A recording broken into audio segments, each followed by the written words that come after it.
ગુજરાતની અંદર આજે ઘણા બધા જિલ્લાઓ એવા છે કે જ્યાં ઓરેન્જ એલર્ટ સાથે ભારે વરસાદની શક્યતા છે તે વ્યક્ત કરી છે। ઘણા બધા વિસ્તાર એવા છે કે જ્યાં હળવોથી મધ્યમ વરસાદ છે તેમની સંભાવના વ્યક્ત કરવામાં આવી છે।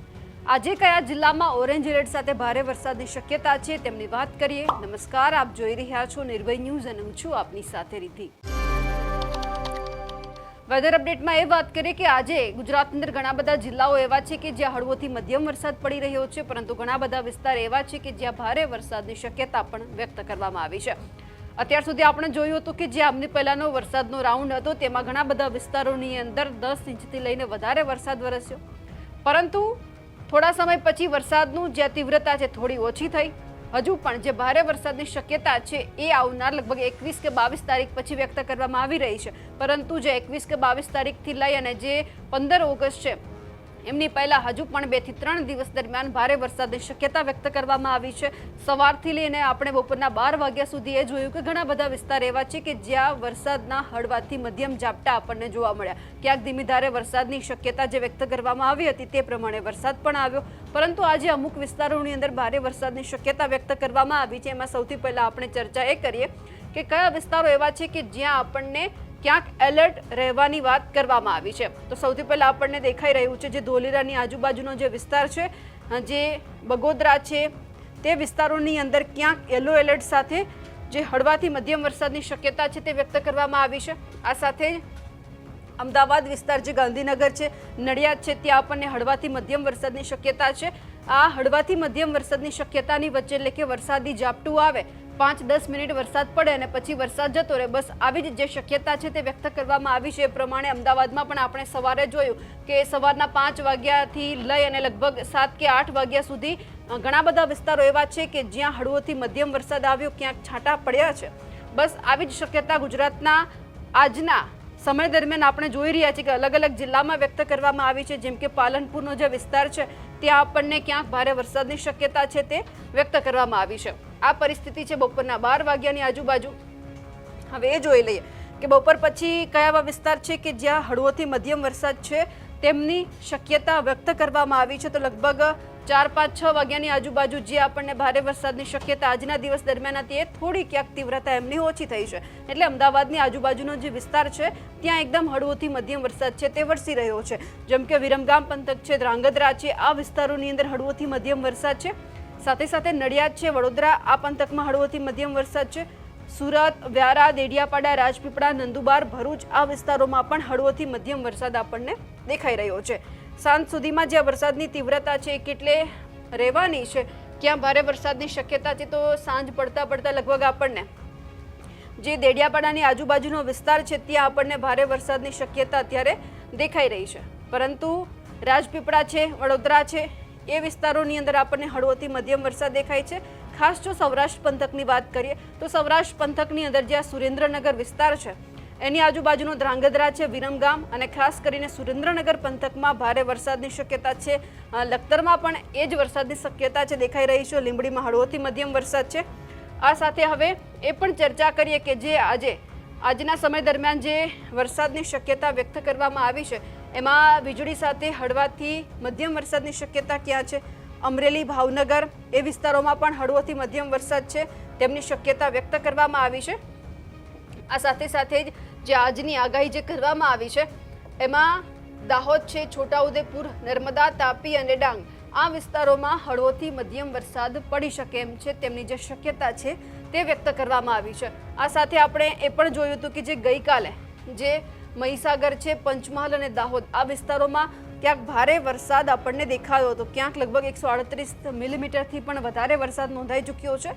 પરંતુ જે પ્રમાણે ગુજરાતની અંદર અત્યારે જે વરસાદી માહોલ સર્જાયો છે એમની સિસ્ટમ આપણે વાત કરી હતી કે જે બંગાળની ખાડીમાં ઉદ્ભવી હતી, જે સિસ્ટમ બની હતી એમની અસર જે ઉત્તર ભારત તરફ ગઈ છે એમના જ ક્યાંક જે ઓફશોર ટ્રફ છે તેમના કારણે અત્યારે જે ગુજરાતના અલગ અલગ વિસ્તારો છે ત્યાં વરસાદ પડી રહ્યો છે। પરંતુ જે અત્યારે પેસિફિક મહાસાગરની અંદર જે ટાઇફૂન વાવાઝોડું બની રહ્યું છે તેમના કારણે હજુ ક્યાંય જ જે અરબ સાગર છે કે બંગાળની ખાડી છે જોઈએ એટલી સક્રિય નથી દેખાતી, એટલે કે હજુ પણ જે વરસાદની ક્યાંક શક્યતા વ્યક્ત કરવામાં આવી હતી કે 15 ઓગસ્ટથી જે વરસાદનો નવો રાઉન્ડ છે તે શરૂ થવા જઈ રહ્યો છે, એટલે કે 15 થી 20 તારીખમાં સારા વરસાદ પડશે, પરંતુ હવે એવી શક્યતા આપવામાં આવી છે કે 21 તારીખથી લઈ અને 31 ઓગસ્ટ સુધી અતિ ભારે વરસાદની શક્યતા છે. હવામાન વિભાગના જે નિષ્ણાંતો છે તે પણ વ્યક્ત કરી રહ્યા છે. આ બધાની વચ્ચે હવામાન નિષ્ણાંત પરેશ ગોસ્વામીને પણ સાંભળી લઈએ કે જે આ ટાઇફૂન વાવાઝોડું જે પેસિફિક મહાસાગર છે એમાં બની રહ્યું છે એમની અસર કેટલી થઈ રહી છે. સૌ પ્રથમ તો હું આપને એ જણાવી દઉં કે રાજ્યની અંદર લગભગ છેલ્લા ઘણા દિવસથી એટલે કે 4-5 ઓગસ્ટથી આપણે રાજ્યની અંદર વરાપનો માહોલ છે. હમણાં કોઈ વરસાદની સંભાવનાઓ નથી. અત્યારે એક જે અસ્થિરતા છે એ મધ્યપ્રદેશના ગ્વાલિયર ઉપર છે અને એ ગ્વાલિયર ઉપરની જે અસ્થિરતા છે એ અત્યારે રાજસ્થાન તરફ આગળ વધી રહી છે, જેને કારણે આવતીકાલે 11 તારીખ અને પરમ દિવસે 12 તારીખ એમ 2 દિવસ સુધી રાજ્યની અંદર છૂટાછવાયા ઝાપટાઓની શક્યતા છે. અને એ પણ આપણે 2-3 દિવસથી આપણે કહેતા આવીએ છીએ એમ કે દક્ષિણ ગુજરાતમાં છૂટાછવાયા, મધ્ય ગુજરાતમાં અને ઉત્તર ગુજરાતમાં પણ એ છૂટાછવાયા ઝાપટા હશે. અમુક જગ્યાએ હળવા તો કોઈ જગ્યાએ ભારે ઝાપટા હશે. બાકી કોઈ સારો વરસાદ કે સાર્વત્રિક વરસાદની સંભાવનાઓ નથી. હવે આ જે વરસાદની સંભાવનાઓ નથી એની પાછળનું કારણ છે કે સામાન્ય રીતે જોવા જઈએ તો આ વર્ષે એક તો અલ નીનોનું વર્ષ છે અને અલ નીનો એટલે કે જે પ્રશાંત મહાસાગર છે એનું તાપમાન ઊંચું જાય એટલે આપણે એને અલ નીનો કહેવામાં આવે છે. અને પ્રશાંત મહાસાગરનું તાપમાન ઊંચું હોય તો વારંવાર ત્યાં સાયક્લોનો પણ બનતા હોય. એવી રીતે અત્યારે એક ટાઇફૂન નામનું ત્યાં એક તોફાન બનેલું છે.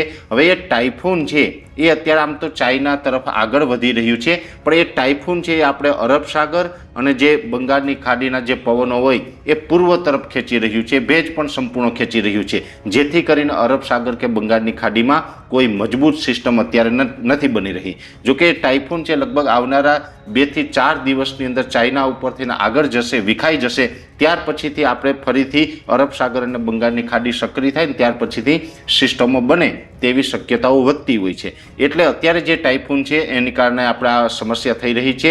જુલાઈ મહિનામાં પણ આ જ રીતે થયું હતું. જુલાઈ મહિનામાં જે વચ્ચે એક ગેપ આવ્યો હતો એ પણ પ્રશાંત મહાસાગરના ટાઇફૂનને કારણે આપણે જોવા મળ્યો હતો. એટલે અત્યારે હમણાં કોઈ સિસ્ટમ નથી બનવાની ને એની પાછળનું કારણ છે પ્રશાંત મહાસાગરમાં રહેલું ટાઇફૂન. હવે બીજી વાત કરવાની છે કે જે સોમાલિયન જેટ એટલે કે અરબ સાગર તરફથી જે પવનો આવતા હોય છે એ ઘણી વખત ભેજવાળા પવનો આવે ને એ પવનો અત્યારે કોંકણ ગોવાથી લઈને કેરળના દરિયાકાંઠા સુધી તીવ્ર રીતે પવનો ફૂંકાઈ રહ્યા છે. ત્યાં મોન્સૂન ટ્રફ છે એ સક્રિય બનવો જોઈએ. ત્યાં મોન્સૂન ટ્રફ છે એ પોઝિટિવ ફેઝમાં આવવો જોઈએ, છતાં પણ એ પોઝિટિવ ફેઝમાં નથી આવતો, કેમ કે આ જે ટાઇફૂન છે એ અત્યારે મોન્સૂન ટ્રફને મજબૂત બનવા નથી દઈ રહ્યો. પણ આવનારા સમયમાં સોમાલિયન જેટ છે એટલે કે જે આ સોમાલિયાના જે દરિયાના જે આપણે પવનો આવી રહ્યા છે એને કારણે પણ ક્યાંક ને ક્યાંક અરબ સાગર હવે સક્રિય થશે, પણ એના માટે લગભગ 4 થી 6 દિવસનો સમય લાગશે. એટલે 4 કે 6 દિવસ પછી અરબ સાગર અને બંગાળની ખાડી છે એ ધીમે ધીમે સક્રિય થશે ને ત્યાર પછી સિસ્ટમ છે એ બની શકે છે. અને સિસ્ટમ બનશે તો પણ આપણે ઓગસ્ટના એન્ડમાં છેલ્લા અઠવાડિયાની અંદર, ઓગસ્ટના છેલ્લા દિવસોની અંદર વરસાદનો લાભ મળી શકે. ત્યાં સુધી વરસાદનો લાભ ન મળી શકે. એટલે ખાસ કરીને અત્યારે જોવા જઈએ તો જે ઝાપટાઓ ને એમાં પણ છૂટાછવાયા સામાન્ય અને અમુક જગ્યાએ ભારે ઝાપટા એનાથી વિશેષ અપેક્ષા રાખી શકાય એવું નથી. પણ હા એક ચોક્કસથી છે કે જે રીતે જુલાઈના એન્ડમાં જે આઈઓડી એટલે કે ઇન્ડિયન ઓશન ડિપોલ પોઝિટિવ થયો હતો એ અત્યારે વધુ સ્ટ્રોંગ બની રહ્યો છે. અને એ સ્ટ્રોંગ બની રહ્યો છે એટલે આપણે ઓગસ્ટ એન્ડ અને સપ્ટેમ્બર મહિનો છે એ ખૂબ સારા રહે તેવી શક્યતાઓ છે. એટલે ચિંતાનું આમ કારણ નથી. અત્યારે ચોક્કસથી આપણે બધાને તકલીફ પડી રહી છે. અત્યારે એક દિવસ કાઢવો ખૂબ અઘરો છે, છતાં પણ આપણા માટે આવનારો સમય સારો રહેશે. એટલે કે આપણે શિયાળુ પાક કે ઉનાળુ પાકનું પાણી કમસે કમ ગુજરાતની અંદર કરાવી દેશે. સપ્ટેમ્બર મહિનો છે ખૂબ સારો રહે તેવી અત્યારે શક્યતા દેખાઈ રહી છે. ને એ શક્યતાની પાછળ પણ મહત્વનું કોઈ કારણ હોય તો એ કારણ રહેશે આઈઓડી, ઇન્ડિયન ઓશન ડિપોલ.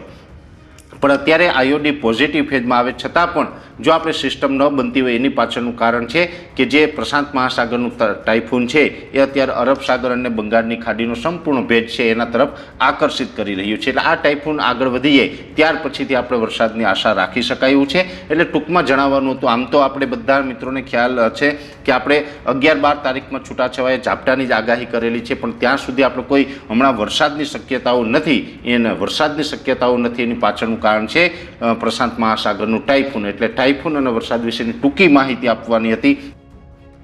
તમારા વિસ્તારમાં અત્યારે હળવોથી મધ્યમ વરસાદ હોય કે જે પ્રમાણે આગાહી કરવામાં આવી હતી તે પ્રમાણે જો વરસાદ વરસી રહ્યો હોય તો કમેન્ટ કરીને ચોક્કસથી જણાવજો.